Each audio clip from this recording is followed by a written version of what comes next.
1월 초에 제가 성경을 읽는 가운데 역대상 16장 11절 말씀, 여호와와 그 능력을 구할지어다, 항상 그의 얼굴을 찾을지어다. 이 말씀을 읽으면서 결국 사람은 그 능력대로 일한다. 그러면서 사람이 가지고 있는 능력이 무엇이 있는가 가만히 생각해 보니까 체력, 건강의 능력이 있고, 지력, 학문의 능력이 있고, 재력, 물건의 능력이 있고, 또 권력이 있고, 정신력, 심력이 있고, 그 다음에 영력이 있다.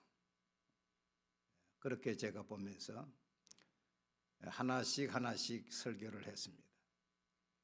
건강의 능력, 또 학문의 능력, 또 지난 주일에는 무슨 설교를 했어요?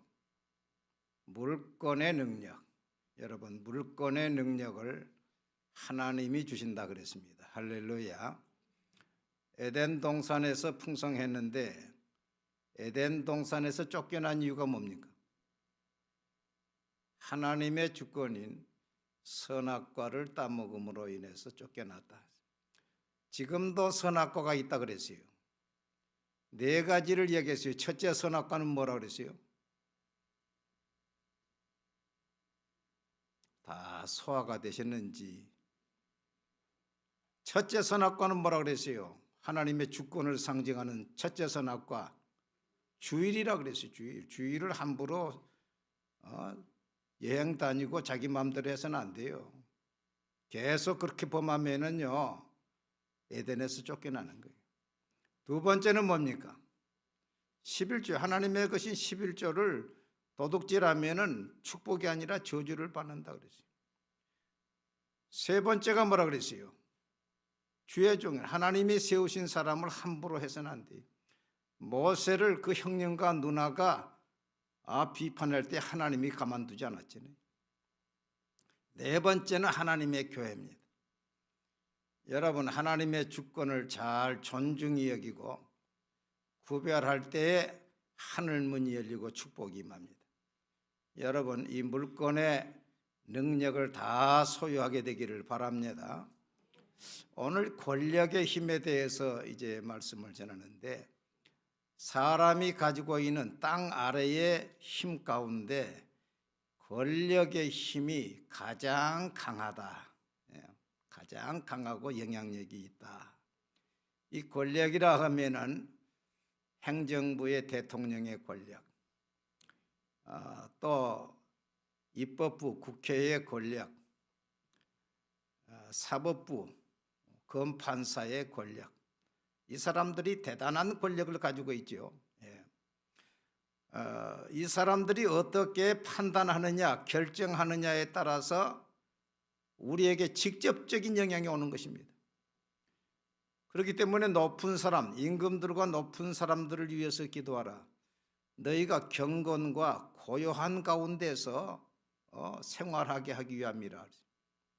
우리가 조용히 살고 싶어도요, 저 사람들이 잘못된 결정을 내려놓으면은 우리가 조용히 못 산다니까요. 지난 문재인 정권 때 코로나로 인해서 교회가 얼마나 타격을 받았습니까?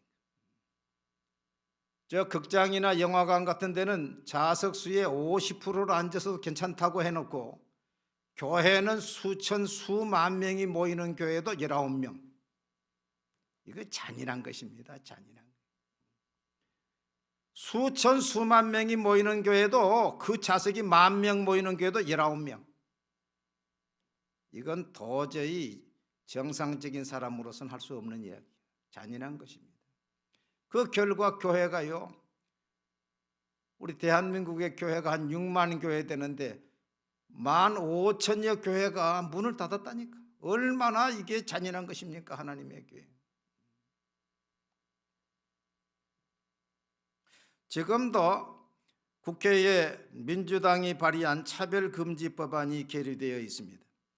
169석을 가진 민주당, 과반이 훨씬 넘는 민주당이 지금도 결정하면 끝나는 것입니다. 차별금지법.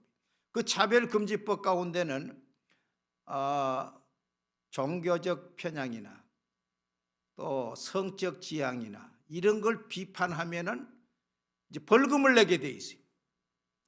그러니까 성적 지향에는 동성애, 동성결혼 이런 것을 비판을 하거나 설교를 하면은 이제 벌금이 1차가 3천만 원입니다. 그래도 또 그것을 또 말하면은 2차 또 3천만 원입니다. 그리고 본인이 내가 차별을 받고 상처를 입었다 그래서 손해배상을 청구하면은 그 손해액의 2배에서 5배를 물어주게 돼 있어요. 그래서 본인이 나는 목사님의 설교를 듣고 목사님의 전도를 듣고, 그러니까 우리가 밖에 나가 전도도 못합니다. 이제 전도해가지고 본인이 상처를 입었다고 고소를 하면은요, 그 전도하는 사람이 내가 500만 원의 상처를 입었다 그러면 그게 2배 내지 5번 2,500만 원을 물어주게 돼 있어요. 1,000만 원의 손해배상을 청구하면 5천만 원을 그러니 누가 우리 교인 가운데 5천만 원 배상을 해주고 나와서 전도할 사람이 있겠어요? 지금 목사님이 동성애는 잘못입니다, 성경을 말씀하면 이것이 세상의 법으로 불법이 돼가지고 그걸 벌금을 내는데 3천만 원씩 6천만 원씩 벌금을 내고 설교할 목사가 있냐고 지금. 그러니까 우리의 입과 우리의 모든 걸 다 이제 족쇄를 치우는 것입니다. 엄청난 영향력이 있는 거예요 지금. 엊그제 2월 21일 서울 고법 행정부에서는 동성결혼, 남자가 동성결혼을 2사람이 했어요. 동성결혼을 해가지고 그 배우자가 이제 남자지요. 그 배우자의 이제 의료보험 혜택을 받게 해달라. 그것을 법원에 제소해가지고 1차에서는 졌지요. 근데 2차 고등법원에서 3분의 판사가 결정을 해서 그건 평등법에 어긋난 것이다. 그러니까 그 배우자를 의료보험 혜택을 받게 해달라고 지금 판정이 났어요. 이건 뭔 거니? 헌법상으로 현재의 결혼은 남녀로 되어 있기 때문에 그것은 어떻게 할 수 없지만은 이걸 가정으로 봐야 된다는 거예요. 이제 그러면 앞으로 대법원에서 이걸 바로 잡지 않으면은 이제 앞으로 우리나라는 동성결혼 합법화가 이제 이루어지게 되는 것입니다. 이처럼 이제 우리의 신앙과 우리의 이 모든 사회 질서가 결국 저 사람들의 손에 달려 있는 것입니다. 저 사람들이 결정함으로 인해서 우리의 신앙의 자유를 포기하게 되고 억압을 받게 되고 전도를 못하게 되고 심각한 문제에 있는 것입니다.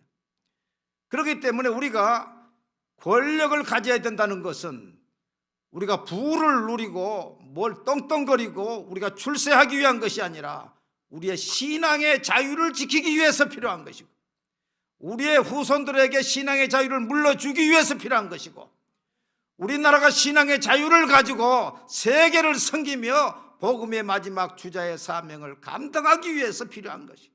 할렐루야.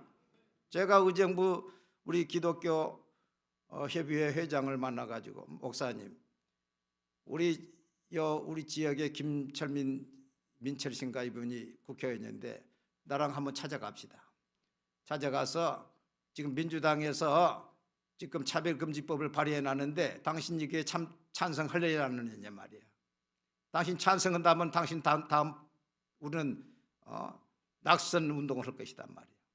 가자고 그랬더니 그 회장이 그래, 목사님 이미 가가지고 국회에서 발의하면 자기는 반대하기로 약속을 받았습니다. 그래요. 전국에 있는 교회가 들고 일어나야 돼요. 할렐루야. 국민이 표를 안 주면 어떻게 자기들이 됩니까? 지금 가서 위협을 하고 선한 위협을 해야죠. 예. 과거에 이 권력은 왕으로부터 대물림을 했습니다. 그래서 왕권 신수설이 있죠. 왕은 하나님이 세운 것이고 신이 세운 것이고 왕을 대적하는 것은 신을 대적하는 것이다. 꼼짝을 못했지. 그러나 이것이 영국의 명예혁명을 통해서 또 프랑스 혁명을 통해서 이제 공화정으로 민주주의로 바꿔져 가지고 이제 국민이 투표권을 가지고 이제 대통령을 세우고 주권자를 세우는 아주 획기적인 지금 발전이 이루어진 것이죠. 특별히 여성들의 투표권은 지금 허용된 지가 얼마 되지 않았어요. 100여 년 좀 넘었습니다. 지금. 그러니 지금 우리의 이 권력은 누가? 국민으로부터 오는 것입니다. 따라합시다. 권력은 국민의 손에, 우리의 손에 달려 있습니다. 그렇기 때문에 하나님의 통치가 누구를 통해서 이루어지는 것입니까? 우리를 통해서 이루어지는 거예요. 그 예수 믿는 사람들이요, 투표를 너무 그냥 함부로 하면서 그 투표 날도 투표하지 않고 그러면서 하나님의 뜻이 이루어지기를 기도하면 되겠습니까? 안 되겠습니까? 그건 안 돼, 말이 안 되는 이야기. 기독교인들은 모든 영역에서 하나님의 주권을 드러내야 됩니다. 네덜란드의 아브라함 카이퍼 목사님, 이분은 목사요, 교수요, 정치가였습니다. 이 아브라함 카이퍼 목사님이 주장한 주장이 영역 주권 사상입니다. 따라합시다. 영역 주권 사상. 이건 뭔 거니? 우리 기독교가 예수 믿는 사람이 모든 영역에서 정치, 경제, 문화 모든 영역에서 하나님의 주권을 행사해야 된다. 하나님의 나라, 하나님께 영광을 돌려야 된다. 할렐루야. 교회는 교회 안에서만 하나님께 영광 돌려서는 안 되고 사회의 모든 정치, 경제, 문화 모든 면에서 우리 예수 믿는 사람들이 우두머리가 되고 하나님의 영광을 드러내게 되고 하나님의 뜻을 펼쳐나가서 하나님의 나라를 이루자. 이것이 영역주권 사상입니다.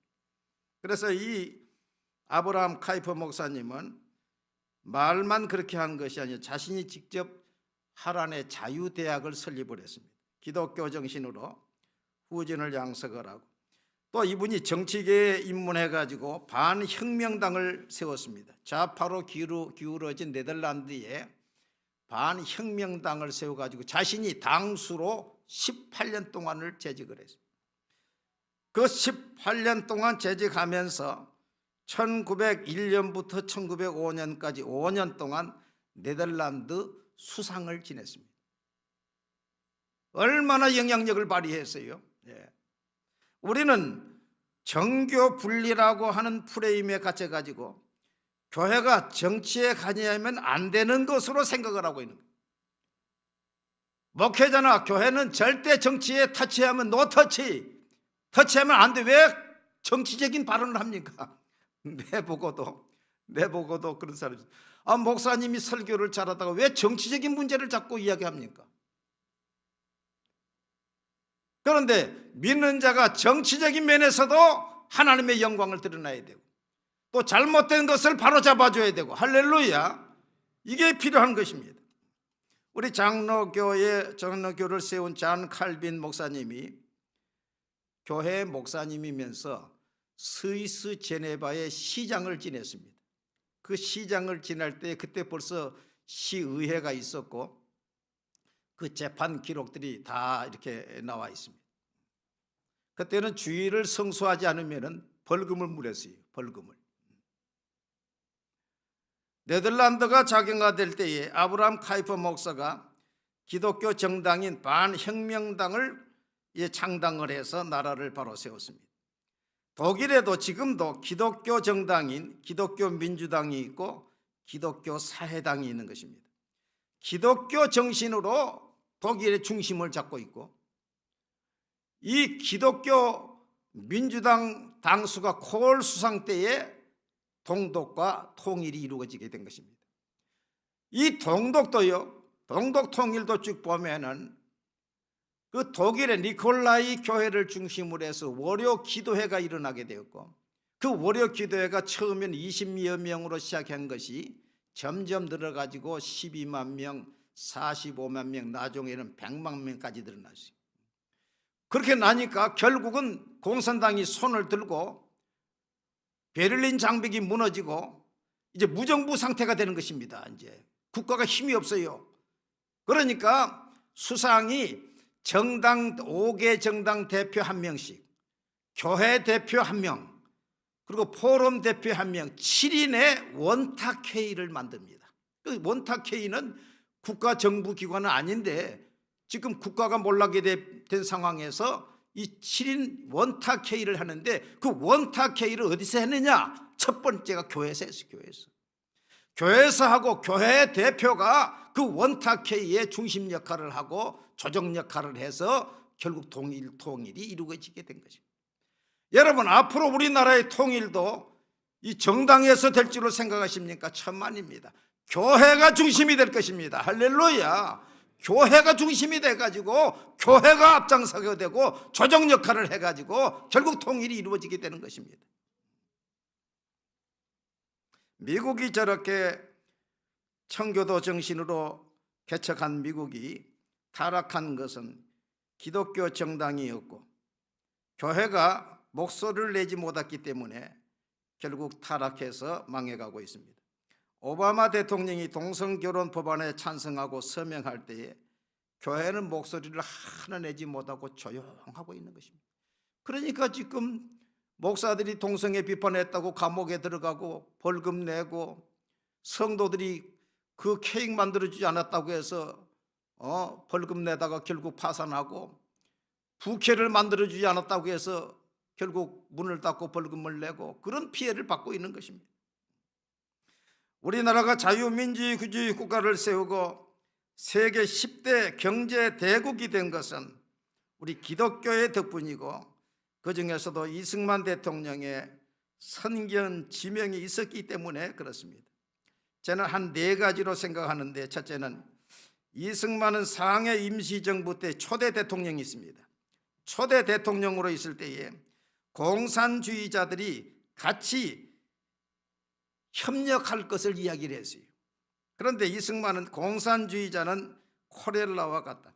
이 이승만은 우리 한국 사람 중에 공산주의에 대한 최초의 논문을 쓴 사람입니다. 그래서 공산주의자는, 이 사람들은 코렐라와 같아서 도저히 우리와 같이 있을 수가 없다. 그래서 많이 부작용이 있었고, 결국 이승만이 떠난 다음에 김구가 주석이 되었을 때에 1942년에 김원봉, 그때 김원봉입니다. 김원봉의 좌파 세력을 받아들여서 상해 임시정부를 좌우 합작정부로 바꾼 것입니다. 두 번째로는 해방이 되어 미 군정하에서 공산주의와 민주주의자들을 합쳐서 좌우 합작정부를 만들고 자신들은 철군하려고 했습니다. 김구나, 김규식, 여운형 등이 다 찬성할 때에 이승만과 우리 기독교가 결사 반대해서 이 좌우합작정부가 무산되었습니다. 그때 좌우합작정부를 만들었으면요, 우리나라가 100% 공산주의가 된 것입니다. 왜 그런 거니? 좌우합작정부를 세운 체코, 폴란드, 루마니아 이 동구권 14개 나라가 결국 좌우합작정부를 해가지고 자유민주 세력이 빠졌는데 결국 다 공산화가 됐지요.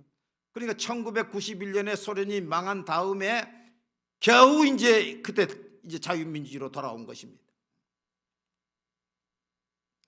이것을 이승만이 먼저 알고 우리 기독교가 반대해가지고 우리나라가 자유민주주의가 된 것입니다. 세 번째로는 1948년 5월 10일 선거에서 이승만이 유엔을 설득해서 남북한 자유선결을 가결하고, 북한은 거절함으로 인해서 남한만의 총선이 이루어질 때에, 그때에 김규식이 북한에 올라가서 김일성과 평화조약, 불가침 조약을 맺고 돌아와가지고 이제 김구가 2천만 동포, 3천만 동포에게 고합니다 해가지고 나는 38선을 메고 죽을지언정 남한만의 선거를 반대합니다. 이 김일성이한테 다 놀아난 것입니다. 불가침하니까 절대 김일성이 남한을 침공하지 않는다. 48년에 그런 조약을 맺고 49년에 김구가 저격을 당하고 50년에 뭐 일어났습니까? 유교가 일어났죠. 그래서 북한은 5월 10일 선거를 방해하기 위해서 제주에 4.3 사건을 일으킨 것입니다. 남노당 직원들이 파출소를 공격해가지고 제주도를 무정부 상태로 만들어가지고 선거를 못하도록. 그래서 거기에 이제 여수에 있는 14연대를 파생해서 진압하라 하니까 14연대에 또 빨갱이들이 있는 거예요. 그래서 우리는 우리 민족을 동족을 피를 흘릴 수 없다. 그래서 반란을 일으킨 것이 여순 반란 사건이에요. 그런데 지난 정부 때 그 공산주의자들, 그 반란 주동자들을 국가 유공자로 만들고 1조 7천억 원의 돈을 그들에게 지금 준 것입니다. 지금 우리나라가요 정말 엉뚱한 나라가 돼가고 있었던 것입니다. 마지막으로 한미 동맹을 이끈 것이 이승만입니다. 1953년 6월 25일 6.25 전쟁 마지막 때에 유엔은 휴전 3인위원회를 조직을 해가지고 공산주의 측에 어떤 조건을 제시하면 휴전에 합의하겠느냐를 물었습니다. 이때 공산주의자들은 먼저 대한민국을 해체한 다음 미국, 영국, 소련, 중국 4대국이 감시하는 남북한 총선거를 실시하여 남북 통일 정부를 수립할 것을 제의했습니다.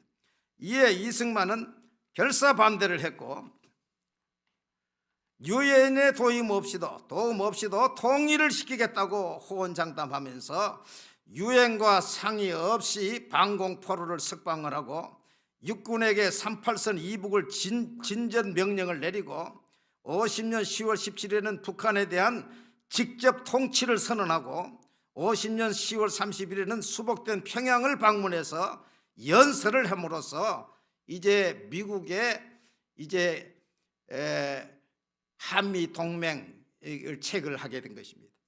이 한미 동맹을 체결함으로 인해서 70년 동안 우리나라가 안보 보호하에서 경제 발전을 이루어서 세계 10대 강국이 된 것입니다.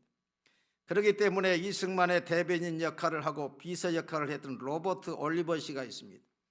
이분이 책을 쓴 제목이 이승만 없었다면 대한민국 없다는 책이 576페이지, 578페이지가 있어요. 제가 그 책을 다 읽으면서 이승만이 홀로 말입니다. 좌파 세력과 싸우면서 미국의 조야를 움직이고 유엔을 움직이고 그 눈물겨운 내용들이 거기에 다 있는 거예요. 그렇기 때문에 이승만 없었다면 대한민국이 없는 것입니다. 이러한 이승만을 지금까지 역적으로 좌파에서 몰고 미국에는 이승만 거리가 있고 이승만 기념관이 있고 이승만 동상도 있는데 우리나라에는 이승만 기념관이 있습니까? 이승만 거리가 있습니까? 은혜를 악으로 지금 갖고 있는 것입니다. 이처럼 믿음의 지도자들이 이 나라를 지켜왔습니다. 그런데 교회가 정치에 잠잠하고 있을 때에 종북 세력이 행정부와 입법부와 사법부를 장악하고 우리나라의 권력을 장악하고 교회의 목을 지금 겨누고 있는 것입니다. 우리 성도들이 정신을 차려야 돼요. 1970년대에 북한의 김일성은 지령을 내리면서 이제 남한의 공부 잘하는 학생들을 포섭해서 주체사상을 가르치고 사법부, 입법부에 진출해가지고 이 나라의 권력을 장악하라고 했습니다. 또 김일성은 교회 안에 여혼을 침투해서 교회를 장악하라 그랬습니다. 1974년 4월 대남 공작 담당 요원에게 남한의 교회를 10분의 1로 줄이면 적화 세력을 이룰 수 있으니 남한의 10대 대형 교회를 무너뜨리라고 지령을 내렸습니다. 제가 깜짝 놀란 것은 노무현 대통령이 대통령 되었을 때에 우리 의정부의 신곡동에 있는 제1감리교회 우리 윤영로 목사님이 북한을 과기대, 북한 과기대의 컴퓨터 전달을 위해서 평양의 순양공항에 내렸다는 것입니다. 내려서 순양 비행장에 내려서 보니까 거기에 말입니다, 큰 프랭카드가 위에부터 내려 있는데 남한의 노무현 대통령 대회가 손을 잡고 있는 그 프랭카드가 있으면서 그 프랭카드 아래 뭐라고 기록이 되어 있는 거니, 드디어 우리의 동지가 청와대에 입성하시었다. 이 내용이 다 기록이 펼쳐 있다는 것입니다. 자기도 모르게 사진을 찍었더니 그 감시원이 와가지고 사진기 내놓으라고 말. 그 사진기를 들고 뺏기고 왔다고 나한테 이야기를 해요. 윤영래 목사가 제하고 이제 1살 차이로 친구죠. 이 노무현 대통령이 중국에 가서는 중국의 모 대통령을 가장 존경하는 인물이라고 이야기했어요. 지금도 종북 세력들은 평화협정, 종전협정, 미군 철수, 연방제 통일을 주장하고 있는데 이것이 저들의 순서입니다.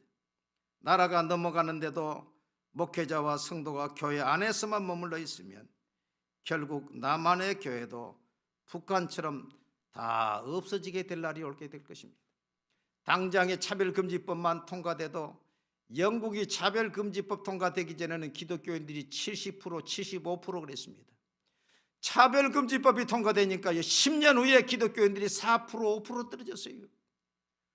이래도 교회가 가만히 있어야 되겠어요, 여러분? 그러면 우리는 어떻게 해야 됩니까? 먼저 기도하라고 그랬습니다. 그러므로 내가 첫째로 권하노니 모든 사람을 위하여 간구와 기도와 도구와 감사를 하되 임금들과 높은 지위에 있는 모든 사람을 위하여 하라. 이는 우리가 모든 경건과 단정함으로 고유하고 평안한 생활을 하려 합니다. 여러분, 기도할 때 대통령을 기도하시고 모세와 요셉처럼 통치하게 하시고 국회를 위해서 기도해서 잘못된 차별금지법과 같은 악법을 만드는 국회가 되지 아니하고 정말로 선한 영향력을 끼치는 법을 제정하는 국회가 되게 해달라고 기도하고, 사법부도 하나님의 말씀에 거역하는 것이 아니라 하나님의 말씀에 맞는 판단을 하게 해달라고 우리는 기도해야 됩니다. 기도할 뿐만 아니라 행동해야 됩니다. 혹자는 그렇게 이야기해요. 하나님께 기도하면 하나님이 다 해주시는데 왜 그렇습니까? 여러분, 이 말이 맞습니까? 틀립니까? 하나님이 다 해주시는데, 기도하면 해주시는데 왜 목사님이 자꾸 정치 이야기를 꺼냅니까? 나는 정치 이야기를 꺼내는 것이 아니에요. 하나님의 나라, 하나님의 진리를 이야기하는 거예요. 여러분, 물어봅시다. 그러면 예수님이 나가 전도하라 그랬습니까? 기도만 하라 그랬습니까?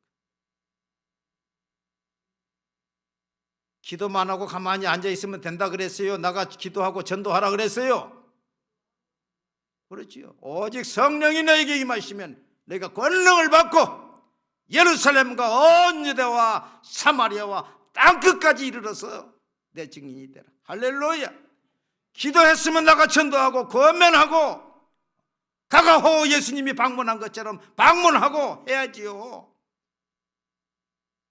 이게 기도만 하면 하나님이 해주시는데 이건 마귀의 소리예요. 마귀의 소리. 교회 성도들 교회 안에 다 가다 놔가지고 그러면서 자기들이 다 잡아가지고 결국 끌고 가서 교회를 무너뜨리는 북한식으로 만들려고 하는 사단의 전략인 것을 알아야 되는 것입니다. 그렇기 때문에 우리 성도들은 선거를 통해서 하나님의 뜻을 나타내고 또 인터넷을 통해서도 지지 반대 성명도 내고 유튜브를 통해서도 또 소리를 내고 집회에 나가서 힘을 보태주고 할렐루야 행동해야 하나님의 역사가 이루어지는 것입니다. 세 번째로 우리도 교회를 대변하는 정당을 세워야 됩니다. 지금 국회의장이 김진표 씨인데 이 김진표 씨도 장로님이, 국민의힘 대표로 나온 김기현 씨도 장로님입니다. 그런데요, 이런 기독교인들이 그 정당 안에 들어가면 목소리를 못 내요. 그걸 같이 해버리는 것입니다. 만일 지금 차별금지법이 지금 계류돼 가지고 있는 상태인데 우리 기독교 정당의 국회의원이 한 명이나 두 명이나 있어도 함부로 못합니다. 밖에서 10,000명, 10만 명이 소리를 낸 것보다 국회 안에 한 명 국회의원이 중요한 거예요. 할렐루야. 이게 얼마나 중요합니까? 기독교 정당이 반드시 있어야 되는 것입니다. 마지막으로 우리 성도들이 지도자가 되어야 됩니다. 공무원도 되고 고급 공무원도 되고 국회의원도 되고 대법관도 되고 대통령도 돼야 됩니다. 지난 12월 26일 국민일보를 보니까 윤석열 대통령이 저 성북구 영암교회에서 성탄 예배를 드렸다 하면서 두 분의 사진과 함께 예배드리는 장면이 나와 있어요.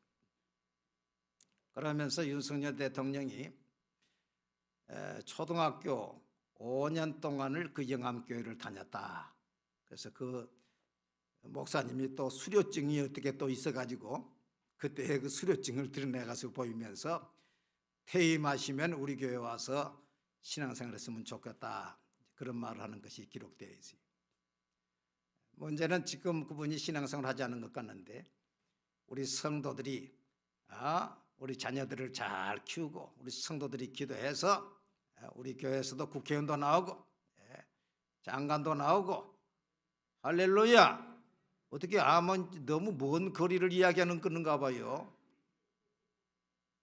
기도하면 됩니다. 할렐루야. 예, 하나님이 역사하세요. 역사하세요. 여러분, 우리는 권력을 원하는 것이 우리가 잘 살고 우리가 의시되려고 하는 게 아니에요. 우리가 여기에 참여하지 않으면 저들이 다 잡아가지고 신앙의 자유를 말살한다니까요. 교회를 문을 닫게 만든다니까요. 하나님의 나라를 무너뜨린다니까요.